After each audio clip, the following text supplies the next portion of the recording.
দেশের নদ নদীর পানি কমা বাড়ার মধ্যে থাকায় অনেকটা অপরিবর্তিত রয়েছে উত্তর মধ্যাঞ্চলের বন্যা পরিস্থিতির। বাড়ছে বানভাসীদের দুর্ভোগ। কিছু জেলায় বন্যা পরিস্থিতির উন্নতি হলেও শুকনো খাবার আর বিশুদ্ধ পানির তীব্র সংকট দেখা দিয়েছে। ছড়িয়ে পড়ছে পানিবাহিত রোগবালাই। বিস্তারিত দেখুন ডেস্ক রিপোর্টে। বন্যায় বিপর্যস্ত দেশের বিস্তীর্ণ এলাকা। এরই মধ্যে কুড়িগ্রামের ব্রহ্মপুত্র নদের পানি বিপদসীমার উপরে বইছে। ধীরে কমছে ধরালা ও দুধকুমার নদীর পানি।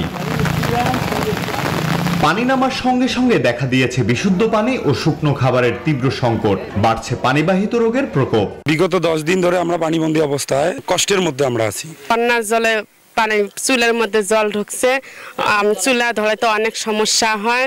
গাইবান্ধায় গত 24 ঘন্টায় ব্রহ্মপুত্র নদের পানি 5 সেন্টিমিটার বেড়ে বিপদসীমার 40 সেন্টিমিটার উপর দিয়ে প্রবাহিত হচ্ছে।